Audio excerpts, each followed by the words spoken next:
દર્શક મિત્રો નમસ્કાર.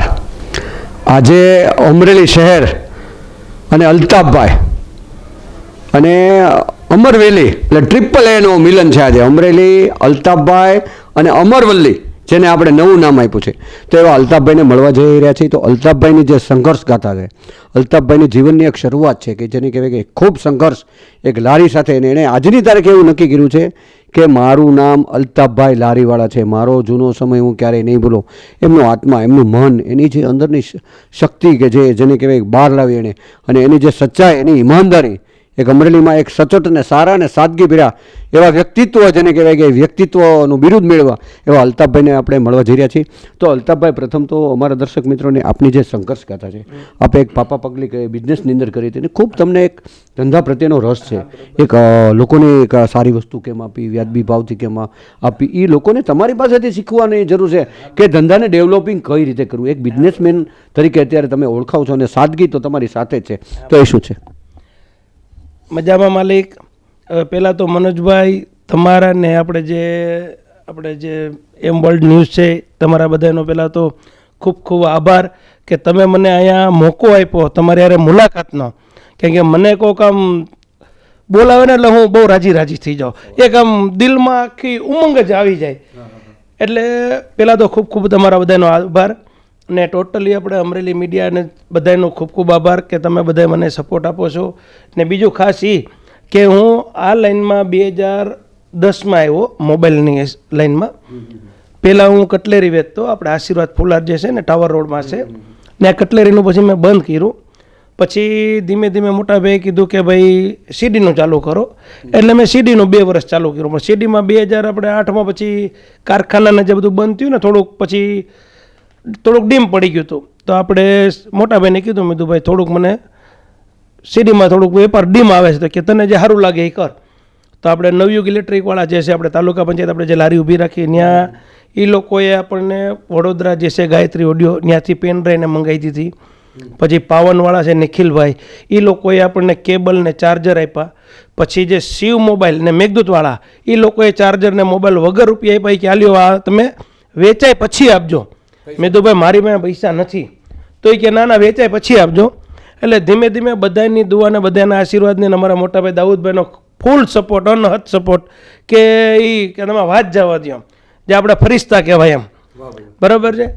નતર મારી પોઝિશન હાવ ખરાબ થઈ ગઈ હતી. પણ અમારા મોટાભાઈ આ તમારો પીકડો ને કે બેટા જે તને જે ક્યાંય અટકાતો તો મને ફોન કરજે. એટલે બધા વેપારીને ફોન કરી દીધો એણે. એના જે વેપારી હતા મોબાઈલની એસેસરીઝના, ટોટલી બધાને ફોન કરીને આપણને ધીમે ધીમે માલ ચાલુ કરાવ્યો. પછી મેઘદૂતવાળા જે છે ને શિવ મોબાઈલવાળા છે, એણે ચાર્જરને ધીમે ધીમે ચાલુ કર્યું. પછી આપણે નાના આઈપોડ આવતા ને ત્યારે 30 રૂપિયાની હેન્ડ ફ્રી આપણે વેચતા. હજી બધા ગ્રાહક મિત્રો જે મને મળે ને કે અલ્તાફભાઈ, હું 2010માં ત્યાં ભણતો ને અમરેલી, ત્યારે કે હું 20 રૂપિયા 30 રૂપિયાની હેન્ડ ફ્રી લઈ જતો. બરાબર છે. ત્યારે એ સમયમાં હું 7:30 લારી લઈને ઘરેથી નીકળી જતો. 8:15 અહીં આવી જાઉં ને તો આમ લારી ખોલતો હોય ને તો ઈશ્વરની કૃપાને બધાની દુઆથી ટ્રાફિક જ એટલું હોય, 8:15 લારી મારી ખુલી જતી. ત્યારે એટલી 2 કલાક લારી ખોલતા તૈયાર કરતા થાય. પછી બપોરે મારા ઘરના ટિફિન 1:30 વાગે લઈને નીકળે. ત્યારે તો અમારી પાસે સાયકલ લઈને નહોતી, કાંઈ નહોતું. પછી મારા ઘરના ત્યાંથી હાલીને આવે, ત્યારે ત્યાં પટેલની લચ્છી લઈને આવે.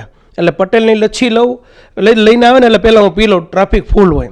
પછી હું જમવા બેહું તો ચાલુ ઘરાકીમાં ફૂલ ઊભા જમતો હતો. ત્યારે મેં ઘડિયાળ નથી જોઈ કે કોઈ ટાઈમ જ નથી જોયો. પછી 8, 8:30 ધીમે ધીમે બંધ કરું તો 10:30, 11 ઘરે પૂગું લારી લઈને.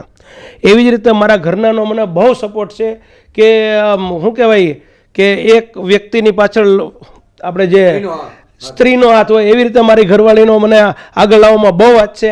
ને પ્લસ મારા જે 2 છોકરાઓ જે છે, અત્યારે જે આપણે એને નામ રાખ્યું છે બડેભાઈ ને છોટેભાઈ, આપણે કેમ બોલા જમજમવાળા જેવી રીતે આપણે અમરેલીના બડેભાઈને છોટેભાઈ કરી નાખ્યા છે. અમારા અજીમભાઈ જે છે એ સિટી પોઈન્ટ કોમ્પ્લેક્સમાં બે છે, ને નાનો જે અબુ છે એ બસ સ્ટેન્ડમાં બે છે. એટલે આપણે જે તે સમયમાં લારી હતી ને, તો ધીમે ધીમે આપણે બધાની દુઆથી સિટી પોઈન્ટમાં એક દુકાન કરી. બરાબર છે. ત્યાં બધાનો ગ્રાહકનો એટલો સપોર્ટ, ને ટોટલી અમરેલી જિલ્લાનો ને પ્લસ ગુજરાતમાંથી જે બધા કસ્ટમર આવતા હતા ને, કે અલ્તાફભાઈ તમારો વ્યવહાર ને તમારી જે વાણી જે છે ને એ કાંઈ ઘટે જ નહીં, આ એની હિસાબે જ તમારું હાલે છે. મેં તો બધાની દુઆ અને બધાના આશીર્વાદ છે. ધીમે ધીમે પછી માર્કેટિંગ યાર્ડમાં આપણે એક દુકાન કરી ને જે કાંઈ આપણે ગ્રાહક આવે છે ને છોકરાઓને હું એ જ કહું કે આપણા જે ગ્રાહક છે ને બટા આપણે એનાથી આગળ વધ્યા છીએ. એ લક્ષ્મી આપણને આપે છે. ગ્રાહક છે એ આપણા ભગવાન કહેવાય. કેમ કે આપણે કેમ મંદિરે કે ગમે ત્યાં જઈએ તો આપણને કેમ આમ પૂજા કરીએ તો એ ભગવાન લક્ષ્મી આપે, એવી જ રીતે આપણા ગ્રાહક છે ને ભગવાન કહેવાય. એટલે આપણે એ લક્ષ્મી આપે ને એનાથી અત્યારે આપણે આગળ વધ્યા છે. નતર આપણે એક લારી હતી, બરાબર છે, આપણે 2016માં આપણે સિટી પર ચકાભાઈ બેળવાળા છે એ કોમ્પ્લેક્સમાં એક દુકાન લીધી.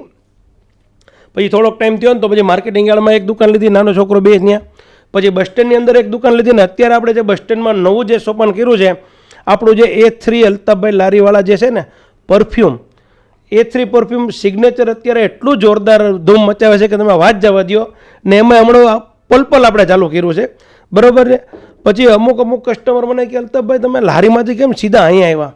મેં તો જો ભાઈ આમાં કેવું છે કે મેં ઘડિયાળ પહેલાં તો કોઈ દી નથી જોઈ, કોઈ દી ઘડિયાળ નથી જોઈ. કેમ કે એને પ્લસ અત્યારે મારી જે ખાલી 5 કલાકની અંદર છે. મારી પાસે અત્યારે 2-3 મોબાઈલ છે. મોબાઈલ એટલો સારામાં સારો છે જે કે બિઝનેસ માટે જો તમે ટાઈમ બગાડો તો એ નકામો છે. અત્યારે હું જે કંઈ રાતે જોતો હોઉં ને તો બધા બિઝનેસ માટે કે બિઝનેસ કયો નવો કરવો ને નવું બિઝનેસમાં લાવવું મને બહુ ઉત્સાહ. ને કોઈ પણ મિત્ર મંડળ મને મળે કે કોઈ પણ છોકરો મળે ને તો હું એક જ કહું કે ભાઈ તમે અત્યારે તમારો સમય છે, અત્યારે તમે મહેનત કરો. કેમ કે કાલ સવારે તમારા મેરેજ થાય, તમારા મા બાપને ચિંતા હોય તો 5-10 લાખ રૂપિયા તમે અત્યારે તમારી રીતે ભેગા કરો તો તમારા મા બાપને ચિંતા નહીં. કેમ કે અત્યારે મોબાઈલમાં છોકરાઓ બહુ ટાઈમ બગાડે છે. એટલે અમુક છોકરાઓને બધાનો મેસેજ એ દ્વારા કહું છું કે ભાઈ કે અત્યારે મોબાઈલમાં બિઝનેસ લિમિટ બહાર છે ને અત્યારે સોશિયલ મીડિયામાં વેપાર વધારે છે. એટલે સોશિયલ મીડિયામાં ને વેપાર બિઝનેસ માટે મોબાઈલમાં તમે ટાઈમ બગાડો, આમ નહીં. ને બીજું એ કે અત્યારે ફેસબુકમાં જે છે, યુટ્યુબમાં છે, કોઈ કોમેડી વિડીયો છે કે કોઈ એડવર્ટાઇઝ છે એની રૂપમાં તમે હાલો તો એમાંય તમને આવક મળે છે. પ્લસ સાઈડમાં તમારે મહેનત કરવાની. કેમ કે મહેનતથી કાંઈ નથી, મહેનત કરશો ને તો 2 પૈસા વધશે. ને મહેનત ને ઈમાનદારી ને તમારા દિલમાં તમારા ઈશ્વરને રાખી દેવાના. ને પ્લસ બીજું એ કે મા બાપને તમારે ખાસ પહેલાં ધ્યાન રાખવાના. તમે 100 રૂપિયા કમાવશો ને તો 10 રૂપિયા કે 20 રૂપિયા પહેલાં તમારા મા બાપને આપવાના. કેમ કે એ મા બાપ તમને 10-20 રૂપિયા તમે આપશો ને તો એની હિસાબે તમને છે ને ઈશ્વર તમને 1000 રૂપિયા નહીં લાખો રૂપિયા આપશે. કેમ કે અત્યારે મા બાપથી જ તમે આગળ આવ્યા છો. કેમ કે મા બાપે તમને જે સંસ્કાર આપ્યા છે, જે તમને સ્ટેપ ઉપર લઈ આવ્યા છે. અત્યારે હું તમને કહું ને કે યંગ છોકરાઓ જે છે એ અત્યારે ભણે છે, મહેનત કરે છે, બધી રીતે મહેનત કરે છે, પણ અમુક સક્સેસ નથી થતા. શું લેવા નથી જતા કે ભાઈ અમુક તમે જુઓ તમે ક્યાં અટકો છો. અમુક વસ્તુ એવી છે કે ભાઈ તમે મા બાપની રાય લ્યો, કોઈક વડીલની સલાહ લ્યો.